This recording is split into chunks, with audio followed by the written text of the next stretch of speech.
Hi friends, welcome to R R physical education. ఈరోజు ఎస్ఏపిఈకి సంబంధించి ఒక మంచి క్వశ్చన్ పేపర్తో మీ ముందుకు రావడం జరిగింది. టాపిక్ వచ్చేసి రక్త ప్రసరణ వ్యవస్థ మరియు శ్వాస వ్యవస్థ గురించి ఒక గ్రాండ్ టెస్ట్ వివరించడం జరిగింది.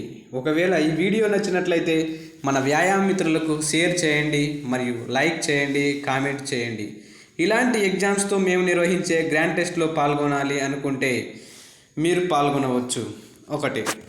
మొదటి ప్రశ్న చూసుకున్నట్లయితే రక్త వర్గాలను కనుక్కున్న శాస్త్రవేత్త ఎవరు అని అడిగారు. ఇక్కడ రక్త వర్గాల కనుక్కున్న శాస్త్రవేత్త ఎవరు అంటే ఆప్షన్ చూసుకున్నట్లయితే హర్వే, ఆప్షన్ బి చూసుకున్నట్లయితే Karl Landsteiner, option B చూసుకున్నట్లయితే జార్జ్ అవేరెస్, ఆప్షన్ డి చూసుకున్నట్లయితే పైవేవి కాదు. దీనికి ఆన్సర్ వచ్చేసి ఆప్షన్ ఏ హర్వే. ఓకేనా ఫ్రెండ్స్. నెక్స్ట్ రెండవ ప్రశ్న చూసుకున్నట్లయితే మానవుని యొక్క ఊపిరితిత్తుల సామర్థ్యం సుమారు అని ఇచ్చాడు. ఆప్షన్లో చూసుకున్నట్లయితే 58 ml, ఆప్షన్ బి చూసుకున్నట్లయితే 5 ఆప్షన్ సి చూసుకున్నట్లయితే 5.800 ml, ఆప్షన్ డి చూసుకున్నట్లయితే 50 ml. ఓకే, దీనికి ఆన్సర్ వచ్చేసి option A. No option C. Okay, 5.800 ml. ఓకేనా ఫ్రెండ్స్. నెక్స్ట్ మూడవ ప్రశ్న చూసుకున్నట్లయితే చాలా ఇంపార్టెంట్. ఈ క్రింది వాటిలో తప్పుడు అంశాన్ని ఎన్నుకొనుము. ఓకేనా ఫ్రెండ్స్, ఈ క్రింది వాటిలో తప్పుడు అంశాన్ని ఎన్నుకొనుము. ఆప్షన్ ఏ చూసుకున్నట్లయితే ధమనులు గోడలు దళసరిగా ఉండును. ఓకే, ధమనులు గోడల్లో కవాటాలు ఉండును. ఆప్షన్ సి చూసుకున్నట్లయితే సిరలు గోడలు పలుచుగా ఉండును. దమును గోడలలో ఎల్లప్పుడూ మంచి రక్తం ప్రవహించును. ఓకే, ఇక్కడ ఏమని తప్పుడు అంశాన్ని ఎన్నుకోను అని అడిగాడు. ఓకే, దీనికి ఆన్సర్ వచ్చేసి ఆప్షన్ బి. ఓకేనా ఫ్రెండ్స్, బి అనేది తప్పుడు అంశం. ఈ నాలుగిట్లో తప్పుడు అంశం ఏది అంటే బి, అంటే దమనుల గోడల్లో కవాటాలు ఉండవు. ఓకేనా ఫ్రెండ్స్. నెక్స్ట్ నాలుగో ప్రశ్న చూసుకున్నట్లయితే రక్తంలో అధిక శాతం ఉన్న పదార్థాన్ని గుర్తించండి. Option A serum, option B రక్తం, option C haemoglobin, option D plasma. ఓకేనా ఫ్రెండ్స్, దీనికి ఆన్సర్ ఏంటి అంటే ఆప్షన్ డి ప్లాస్మాలో ఈ రక్తంలో ప్లాస్మా మరియు రక్త కణాలు రెండు ఉంటాయి. దీంట్లో అధికంగా ఉండేదైతే మాత్రం ప్లాస్మా అని చెప్పుకోవచ్చు. ఎంత ఉంటుందంటే 55%, దాదాపు 55% ప్లాస్మానే ఉంటుంది. ఓకేనా ఫ్రెండ్స్. నెక్స్ట్ సిరం అంటే రక్తంపై తెల్లటి ద్రవరూప కణజాలమే సిరం. ఓకేనా ఫ్రెండ్స్. మనకి రక్త కణాలు ఎన్ని ఆర్బీసీలు, డబ్ల్యూబీసీలు, ప్లేట్లెట్స్ రక్తం గురించి మనకు తెలుసు. నెక్స్ట్ హిమోగ్లోబిన్ అనేది రక్తంలో ఆక్సిజన్ రవాణాకి ఉపయోగపడును. ఓకేనా ఫ్రెండ్స్. నెక్స్ట్ ఐదవ ప్రశ్న చూసుకున్నట్లయితే మానవ శరీరంలోని రక్తం యొక్క pH విలువ ఎంత? ఓకేనా friends. Option A 6.8, option B 4.34 to 7.45, option C వచ్చేసి 7.35 to 7.45, ఆప్షన్ డి వచ్చేసి 7.45 to 7.54. ఓకే ఫ్రెండ్స్, దీనికి ఆన్సర్ వచ్చేసి ఆప్షన్ సి. ఓకేనా ఫ్రెండ్స్, 7.35 to 7.45. ఓకేనా ఫ్రెండ్స్. నెక్స్ట్ ఆరవ ప్రశ్న చూసుకున్నట్లయితే శ్వాస వ్యవస్థ యొక్క వరుస క్రమాన్ని అమర్చండి. ఓకేనా ఫ్రెండ్స్, శ్వాస వ్యవస్థ యొక్క వరుస క్రమాన్ని అమర్చండి. ఈ క్వశ్చన్కి మీరు ఆలోచించి కామెంట్ రూపంలో ఆన్సర్ తెలియజేయండి. ఎందుకంటే దీన్ని నేను అమర్చగలను. ఓకేనా ఫ్రెండ్స్, మీరు మరి పొరపాటున మీకు రాలేదని మాకు చెప్పొద్దు అన్నదండి. దయచేసి మీరు ఇది ప్రయత్నించడం వల్ల మీకు క్వశ్చన్ గుర్తుకుంటుంది, క్వశ్చన్ ఏ విధంగా ట్యాకిల్ చేయాలనేది గుర్తుకుంటుంది. ఓకేనా ఫ్రెండ్స్, ఇలాంటి క్వశ్చన్స్ మీరు చేయాలి.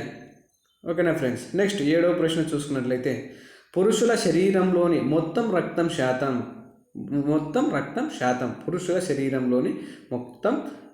శాతం, దీనికి డైరెక్ట్ ఆన్సర్ ఆప్షన్ సి, అంటే 5 నుంచి 6 లీటర్లు ఉంటుంది. ఓకేనా ఫ్రెండ్స్. స్త్రీలలో ఎంత ఉంటుందో కామెంట్ రూపంలో ఖచ్చితంగా తెలియజేయండి. ఓకే. నెక్స్ట్ హెచ్ఐవి వ్యాధికి గురయ్యే కణాలు అని అడిగాడు. ఇక్కడ హెచ్ఐవి అంటే హెచ్ఐవికి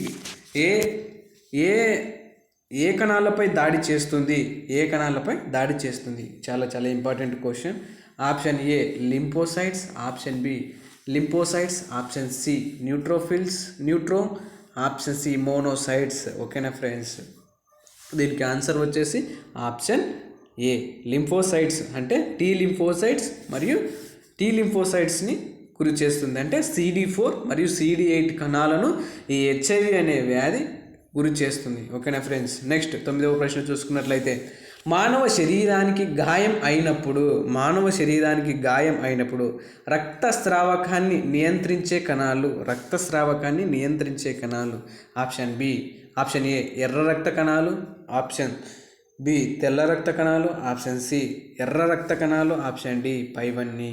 దీనికి ఆన్సర్ వచ్చేసి ఆప్షన్ ఏ ఈ తెల్ల రక్త కణాలు. ఓకేనా ఫ్రెండ్స్, తెల్ల రక్త కణాలు రక్త ఫలికలు. ఓకేనా ఫ్రెండ్స్, రక్త ఫలికలు అనేవి రక్తం స్రావం జరిగినప్పుడు దానికి అడ్డుగా ఒక నెట్వర్క్ వలె చేరి అక్కడ రక్తస్రావాన్ని తగ్గించును. ఓకే, నెక్స్ట్ ఎర్ర రక్త కణాలు చూసుకున్నట్లయితే శరీరానికి ఆక్సిజన్ రవాణా చేసేది ఏది అంటే ఎర్ర రక్త కణాలు అని చెప్పుకోవచ్చు. నెక్స్ట్ తెల్ల రక్త కణాలు గురించి తెలుసుకోవాలనుకుంటే మానవ శరీరంలోని వ్యాధి నిరోధక శక్తిని నియంత్రించేవి ఏవి అంటే తెల్ల రక్త కణాలు అని చెప్పుకోవచ్చు. ఓకేనా ఫ్రెండ్స్. నెక్స్ట్ ఈ 10వ క్వశ్చన్ చూడండి. ఎక్స్పిరేటరీ రిజర్వ్ వాల్యూమ్ అనగా ఓకేనా ఫ్రెండ్స్, మీరు ఒకసారి ఈ క్వశ్చన్కి ఆన్సర్ కామెంట్ రూపంలో తెలియజేయండి. ఓకేనా ఫ్రెండ్స్, టైం లేదు మనకి. నెక్స్ట్ రక్త ప్రసరణ వ్యవస్థ వలయం ఉపయోగాలను గుర్తించండి. రక్త ప్రసరణ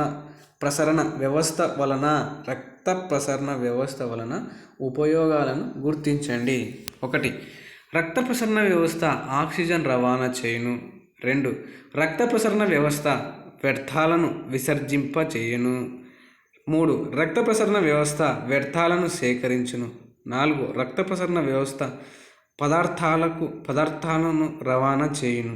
ఓకేనా ఫ్రెండ్స్, దీంట్లో ఉపయోగాలు ఏంటో మీరు ఒకసారి చూడండి. నేను ఉపయోగం కానిది చెప్తా. ఓకేనా ఫ్రెండ్స్, రక్త ప్రసరణ వ్యవస్థ వ్యర్థాలను విసర్జింపచేయలేదు. ఓకేనా ఫ్రెండ్స్, వ్యర్థాలను విసర్జింపజేసేది ఏది అంటే విసర్జక వ్యవస్థ. ఓకేనా ఫ్రెండ్స్, ఈ 3 కరెక్ట్. అప్పుడు ఆప్షన్ ఏంటో మీరు కామెంట్ రూపంలో ఖచ్చితంగా తెలియజేయండి. ఓకే, నెక్స్ట్ 12వ ప్రశ్న చూసుకున్నట్లయితే రక్తపీడనాన్ని కొలవడానికి వినియోగించు. ఓకేనా ఫ్రెండ్స్, రక్తపీడనాన్ని కొలవడానికి వినియోగించు రక్తనాళాలు అంటే బ్లడ్ ప్రెషర్ని కొలవడానికి ఉపయోగించే రక్తనాళాలు అని అడుగుతున్నాడు. ఆప్షన్ ఏ పుపుస సిరలు, ఆప్షన్ బి ధమనులు, ఆప్షన్ సి సిరలు పైవన్నీ. ఓకేనా ఫ్రెండ్స్, దీనికి ఆన్సర్ వచ్చేసి ఆప్షన్ సి ధమనుల ద్వారా రక్తపీడనాన్ని కొలుస్తాం. అంటే ధమనుల గోడలపై పడు రక్తపీడనాన్ని దాని యొక్క గోడలపై పడే పీడనాన్ని మాత్రమే కొలవగలం. ఓకే, నెక్స్ట్ 13వ ప్రశ్న మానవుని రక్త సేకరణ అనంతరంపై ఏర్పడిన పసుపు పచ్చని ద్రవాన్ని ఏమంటారు? ఓకేనా friends, option A serum, option B plasma, option C haemoglobin, option D రక్తం. దీనికి ఆన్సర్ వచ్చేసి డైరెక్ట్ సిరం అనేది రక్తం పైన పసుపు పచ్చగాకారంలో ఉంటుంది. నెక్స్ట్ ప్లాస్మా గురించి మనకు తెలుసు. నెక్స్ట్ హిమోగ్లోబిన్ అనేది మన ఆక్సిజన్ రవాణాకు ఉపయోగపడుతుంది, రక్తం. ఓకే, నెక్స్ట్ 15వ ప్రశ్న చూసుకున్నట్లయితే ఊపిరితిత్తుల పై భాగాన్ని ఏమంటారో కామెంట్ రూపంలో ఖచ్చితంగా తెలియజేయండి ఫ్రెండ్స్. నెక్స్ట్ 15వ ప్రశ్న మానవుని గుండె యొక్క పరిమాణం పైవేవి కాదు. ఆప్షన్ జగ్లింగ్ అయింది. ఓకేనా ఫ్రెండ్స్, 5x3x2. దీనికి ఆన్సర్ డైరెక్ట్. ఓకేనా ఫ్రెండ్స్. నెక్స్ట్ ఓకేనా ఫ్రెండ్స్, ఇలాంటి ప్రశ్నలతో మీరు మా యొక్క గ్రాండ్ టెస్ట్ రాయాలి అనుకుంటే మీరు ఎప్పుడైనా మాకు కాల్ చేసి రాయొచ్చు. ఓకేనా ఫ్రెండ్స్, డిస్క్రిప్షన్లో మా లింక్ ఉంటుంది.